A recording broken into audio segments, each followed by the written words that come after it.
Now, ladies and gentlemen, introducing the principals first. In the blue corner to my right, wearing the blue trunks, weighing 174 pounds. His professional record, 18 victories, 3 defeats, 1 draw, and 7 wins coming by way of knockout. A proud member of New York City's finest, hailing from the big city, New York City. Rated number 3 by the WBA and number 1 by the WBC. The challenger, Tricky Rick Frazier. His opponent in the red corner, wearing the gold sequin trunks, weighing 175 pounds, with a professional record of 38 victories, 1 defeat, 32 wins coming by way of knockout. The pride of Pensacola, Florida, the WBC and WBA light heavyweight champion of the world, Roy Jones Jr. 12 rounds for the WBC and WBA light heavyweight championship of the world.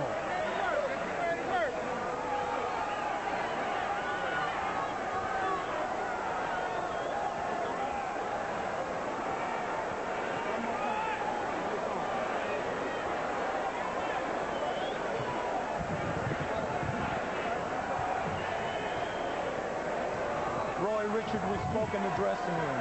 I'm confident that you know exactly what I expect of you. Gentlemen, I will control this fight. This will be a clean fight. Protect yourself at all times. Obey my commands at all times. Any questions?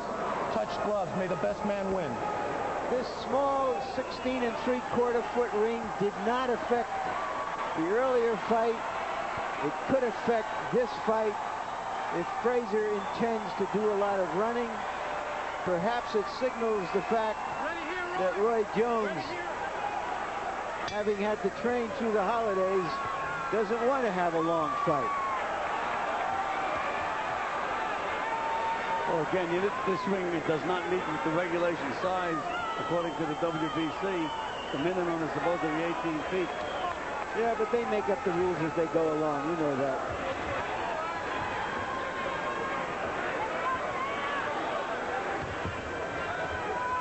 Jones, who sometimes doesn't use the jab very much, tonight starts out using the jab against Frazier, the southpaw.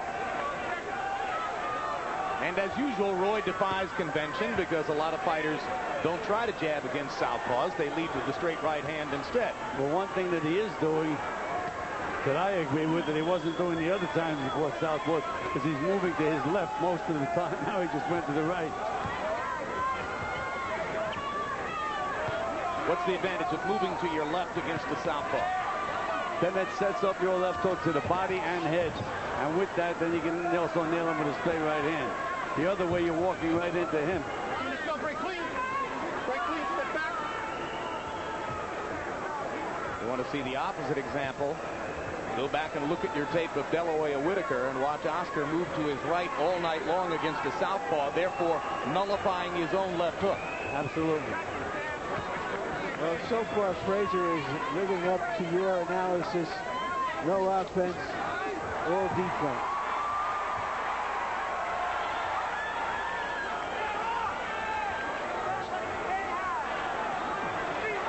When asked yesterday what he would do against Roy Jones, Frazier basically said, hey, what can you say about Roy Jones? He's super fast, hits very hard, has every conceivable skill. I guess I'll do whatever I can. Frazier flicking a couple of jabs.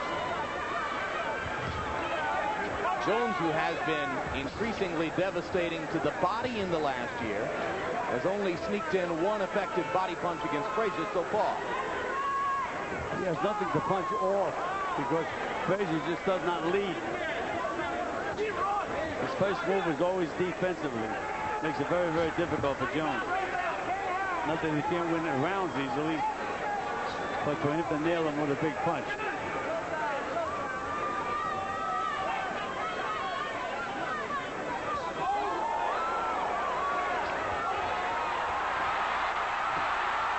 goes Frazier. Was that a punch? He's complaining that he slipped. Looked like a fall to me. It looked to me like he went in the water. Well, I suspect there's no boxing announcer alive who wouldn't have looked for the earliest opportunity to say, down goes Frazier.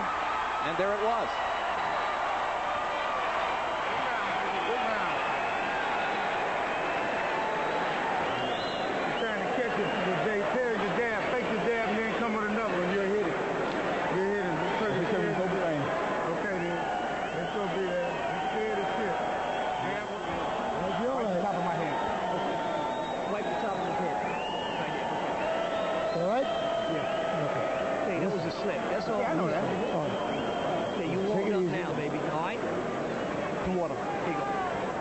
Take an overhead look of this knockdown.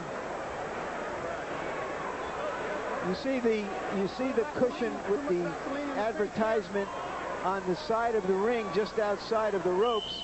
He stepped on that and slipped. There was a light tap to the top of the head that might have helped the slip. It was completely off balance. He was. So even though Pepsi 1 has only 1 calorie, it was heavy enough to knock over Richard Frazier. And give you an opportunity to pay homage to Howard Cosell's call in the George Well, Foreman it wasn't fight. exactly the thunder of Jamaica. It wasn't Foreman lifting Frazier off the canvas with his uppercuts. But it was the best we could do for the moment. And now the advertisement has been removed from the far side of the canvas. Well, no matter how small the ring is, Frazier is finding a way to make it look bigger. And Jones switches to southpaw and nails Frazier with a right hook. And leads with the left out of the southpaw stance. Frazier still will not punch back. Able to walk right through him. I suspect that Jones is switching to southpaw because he believes that'll give him a better punching angle against the southpaw Frazier. Well, he's switching to southpaw because he doesn't respect Frazier's arsenal at all. You can see Frazier when he gets hit, he doesn't punch back. If he blocks a punch, he doesn't punch back. Will it be appropriate for the referee to step in and say, Ricky Frazier, you're here to fight.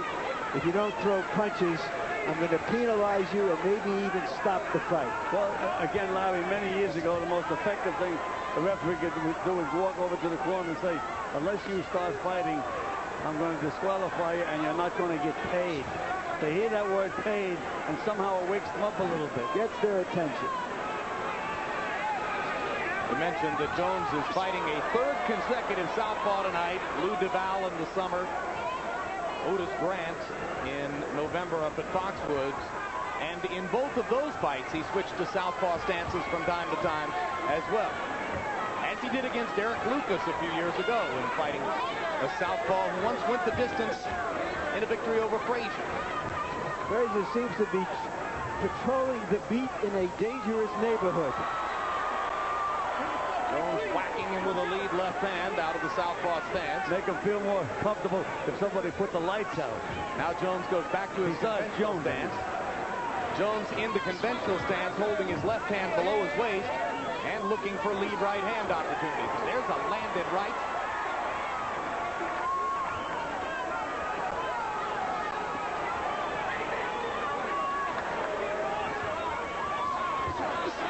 If we had a 20-foot ring, this could be truly dreadful.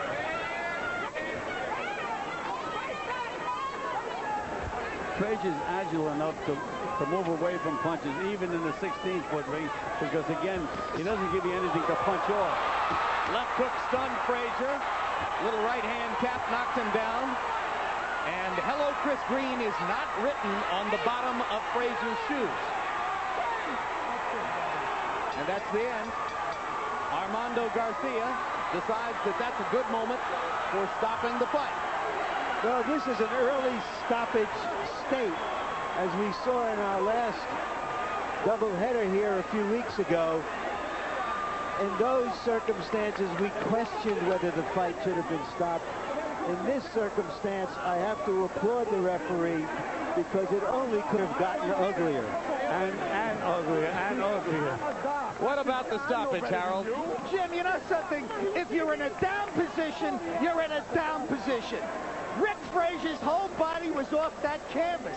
The only thing that was on the canvas when Armando Garcia got to 9 was the soles of his shoes.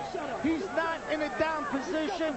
Armando Garcia should have cleaned the gloves off, and if he was going to let it go, let it go. But not count to 10. You don't count 10 with a guy in an up position. You count 10 when a guy's in a down position. When something is touching the canvas other than the soles of his shoes. I'm not sure the 10 count had anything to do with the stoppage of the fight. I think he was just sort of... Just stop the fight. That's the way I see it. Filling out the count, yeah. Yes, but he counted him out. No, we don't. Let's see. I think he let him get up and then he stopped the fight. That's just a technicality, Harold.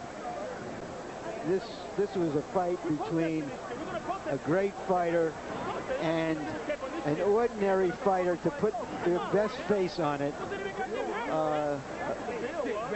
And the referee did all of us a second round technical knockout over Frazier. And we go up to Mark Barrow for the official particulars on Roy Jones's 30th birthday present. Ladies and gentlemen, the time, 2 minutes, 59 seconds of the second round. The winner by technical knockout, and still the WBC and WBA light heavyweight